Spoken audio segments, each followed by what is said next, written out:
Дорогие близнецы, для вас 2026 год пройдет необычно. Этот год включает вас по-настоящему. Ваше мышление, идеи, слово и скорость начинают работать на вас. Но важно быть готовым выйти из старых рамок. Это не мягкий год, это год роста. И именно близнецы здесь в сильной позиции. 2026 не обещает легкости.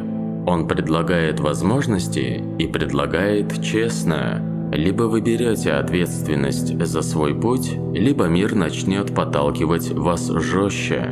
Давайте посмотрим на общий смысл года. Главная тема 2026 года для близнецов – перезагрузка личности и траектории жизни. Причина проста и в то же время серьезна. Уран идет по вашему знаку. Это редкий транзит, и он не про мелкие перемены. Он про смену мышления, стиля жизни, формата работы, окружения и целей. Многие близнецы в этом году вдруг начинают понимать, что старые идеи перестали вдохновлять, прежние роли стали тесными, а привычный ритм больше не дает результата. Так и должно быть, так работает рост. Так что же дает Уран и что он требует? Происходит усиление вашего интеллекта, скорость реакции, нестандартные решения. Вы способны видеть на шаг вперед.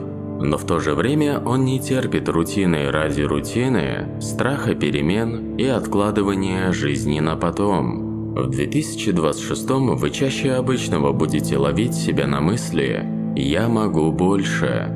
И это не фантазия, это сигнал времени. Важно понимать, если вы сами не меняете направление, Уран начнет менять его за вас. Юпитер большую часть года идет по Раку, а затем переходит во Льва.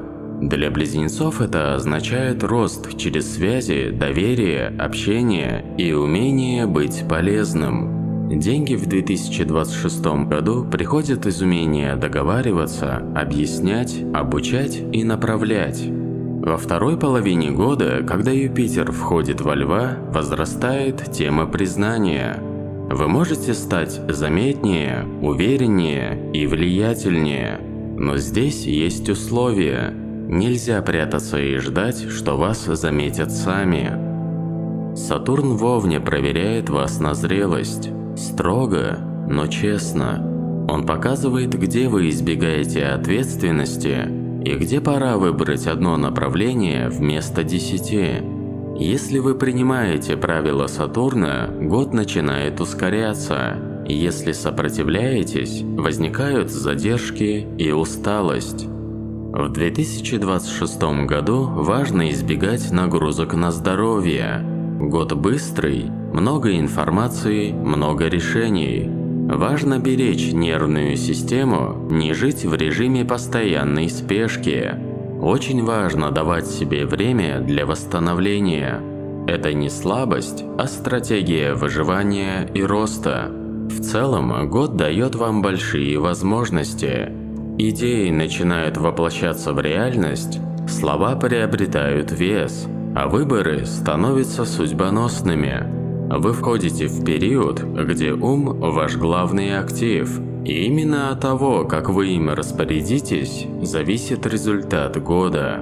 Друзья, перейдем к практической части проживания года шаг за шагом. 2026 год неравномерный, и важно идти по его ритму. Каждый месяц несет свои вызовы, возможности и моменты, где ваши решения дают долгосрочный эффект.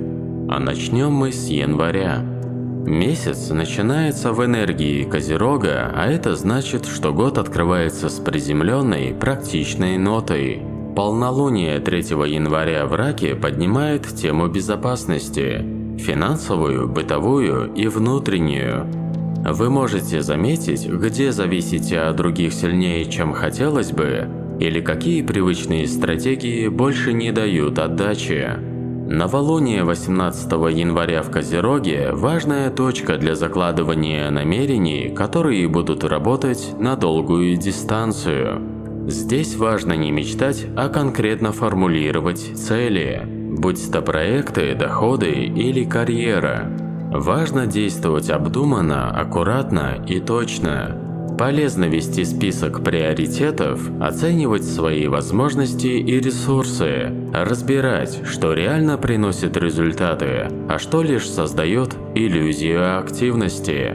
Помимо финансов и работы, январь – хорошее время для укрепления внутренней стабильности.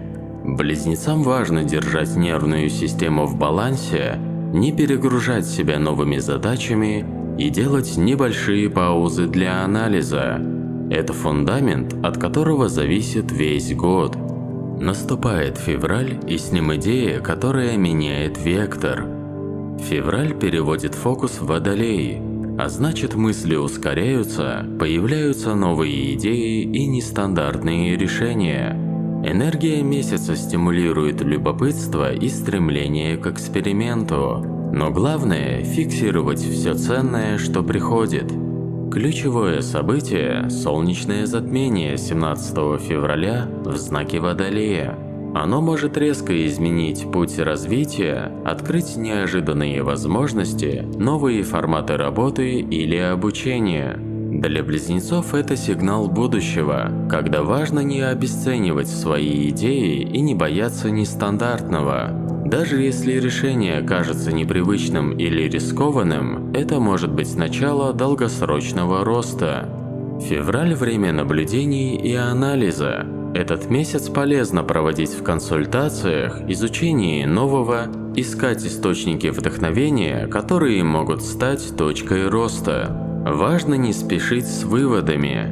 Идеи собираются, складываются в мозаику будущих возможностей. Запомните самое главное. Ведите заметки, обсуждайте идеи с надежными людьми. Так вы подготовите почву для мартовских действий и апрельского старта, не теряя важных сигналов. Март. Месяц, когда многие близнецы ощущают перегруз и усталость. Лунное затмение и полнолуние 3 марта в Деве подчеркивают, что энергия расходуется неравномерно, а привычные задачи тянутся дольше, чем обычно. До 20 марта возможны замедления и задержки, раздражение и желание упростить жизнь.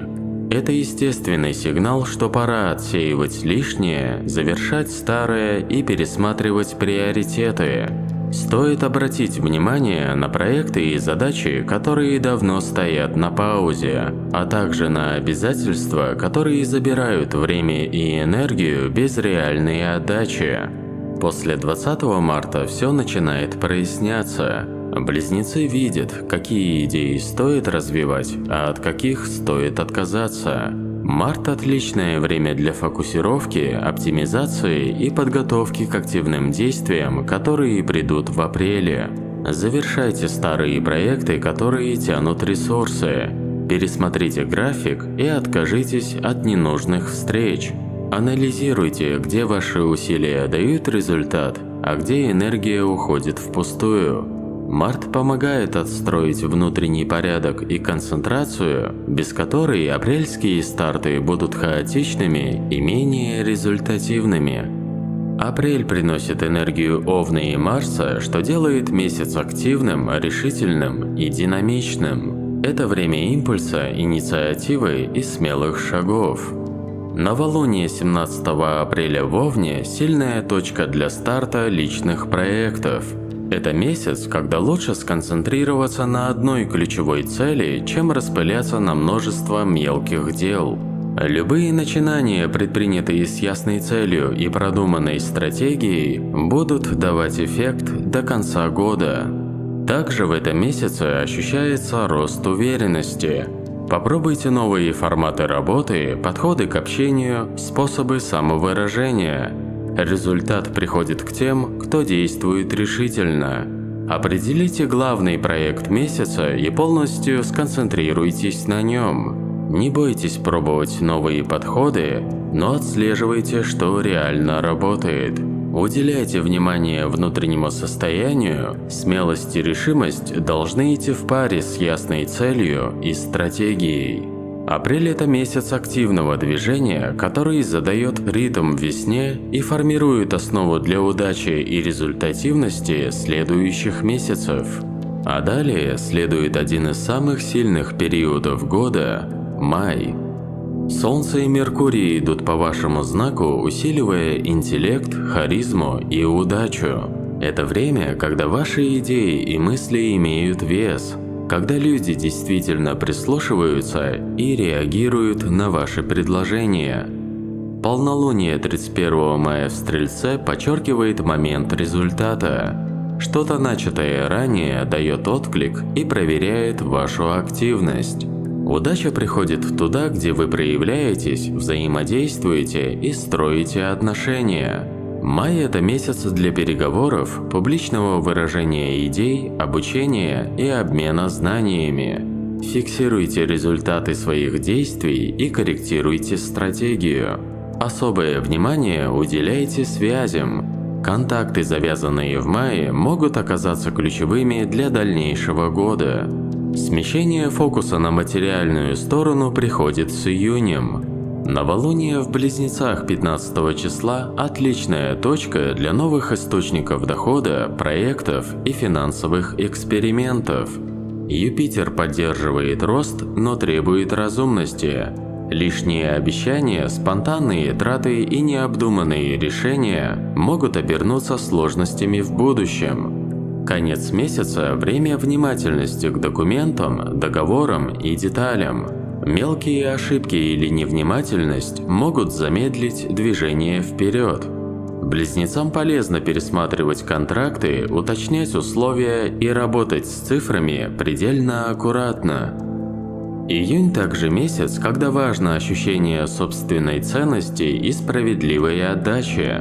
Задайте себе вопросы: «Я получаю столько, сколько заслуживаю? Оценивается ли мой труд по достоинству?» Работа над самооценкой, умение обозначать свои границы и ценность своего труда помогут заложить фундамент для долгосрочной стабильности. С наступлением июля прибавляется эмоциональная работа и внутренний анализ. Меркурий разворачивается, возможны задержки и возвращение старых тем, с которыми вы еще не разобрались. Новолуние 14 июля в Раке – это момент, когда внутреннее решение оформляется в конкретный выбор. Речь идет о смене опоры, где вы больше не готовы удерживать старый формат, даже если он знаком и привычен. Это новолуние не запускает новый процесс, а закрывает прежний, освобождая пространство для дальнейших шагов во второй половине года. Полнолуние 29 июля в Водолее подсвечивает цель. Но важно не действовать на эмоциях, решения должны быть продуманными и взвешенными.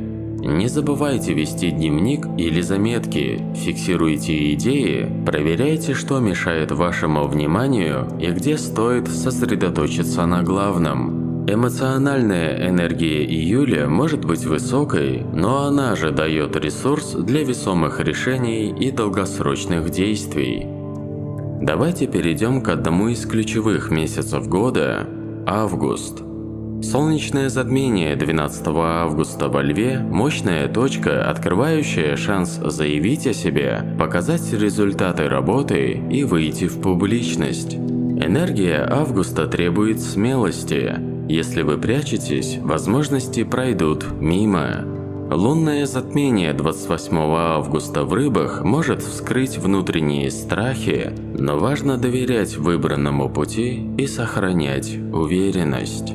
Также это время действий, которые заметны другим. Это может быть публичная презентация проекта, запуск нового продукта или активное продвижение своего имени и идей. Активно используйте полезные контакты и обратную связь. Фиксируйте свои достижения. Август проверяет вашу готовность к видимости, влиянию и ответственности. Месяц благоприятен для тех, кто готов действовать осознанно и смело. С сентября по декабрь наступает период корректировки курса, анализа, завершения старых тем и подготовки к следующему этапу. В эти месяцы особенно важно держать фокус, проверять результаты и принимать осознанные решения. Сентябрьское новолуние в Деве 11 числа благополучно отразится на ваших делах. Оно помогает расставить приоритеты, навести порядок в планах и уточнить детали, которые были упущены. Отличное время, чтобы скорректировать дальнейший путь. Может прийти понимание, что некоторые действия неэффективны, и их стоит либо перестроить, либо исключить. В этот период очень важно быть внимательным. Каждое решение должно быть обдуманным, каждая инициатива проверенной. Также это благоприятный период для оптимизации рабочих процессов, отношений и личного графика. Не забывайте анализировать задачи, расставляйте приоритеты и проверяйте результаты действий прошлого месяца. Это поможет избежать перегрузки в октябре и подготовит почву для эффективной работы в конце года. Октябрь потребует больше осторожности и внимательности. Меркурий и Венера в ретрограде делают месяц более сложным для крупных финансовых шагов и важных переговоров. Но это не повод для паники. Это период проверки и профилактики, когда ошибки лучше предотвратить сейчас, чем исправлять их потом. Если все же придется принимать важные решения, перепроверяйте информацию и уточняйте детали. Близнецам важно не поддаваться спешке и не пытаться форсировать события. Октябрь – месяц контроля, анализа и повышенной аккуратности в делах. Любая ошибка, пропущенная на этом этапе, будет обнаружена позже, поэтому лучше действовать спокойно и методично. В ноябре появляется шанс подвести промежуточные итоги. Наиболее значимый момент месяца – полнолуние 24 числа в Близнецах. Оно создает сильную точку осознания. Вы ясно видите, как изменились за год, что получилось реализовать, а что еще требует работы. Это время саморефлексии, оценки прогресса и завершения незаконченных дел. Важно честно обращать внимание, где вы распределяли энергию неэффективно. Ноябрь дает время и шанс подвести промежуточные итоги. Используйте это для корректировки плана на оставшиеся недели года. Не забывайте вести записи и фиксировать результаты. Это поможет не упустить важные уроки и использовать их для подготовки к 2027 году. Декабрь подводит годовые итоги. Новолуние 9 числа в Стрельце формирует основу для планов на 2027 год. Оно помогает увидеть новые горизонты и направления. Полнолуние в Раке 24 декабря дает чувство завершенности. Вы понимаете, что год был прожит осознанно и каждый шаг имел значение. Для близнецов декабрь – это время уверенности, закрепления результатов и подготовки к следующему этапу. Анализируйте опыт года, выделяйте ключевые успехи и моменты роста. Это позволит войти в 27-й год с ясной стратегией и пониманием своих сильных сторон. Декабрь благоприятен для закрытия старых циклов, укрепления связей и осознания личной ценности. Это месяц, когда важно дать себе признание за проделанную работу и настроиться на новый, более результативный год. Дорогие друзья, подводя итог, важно сказать прямо: 2026 год – это год вашего прорыва, но только для тех, кто готов действовать.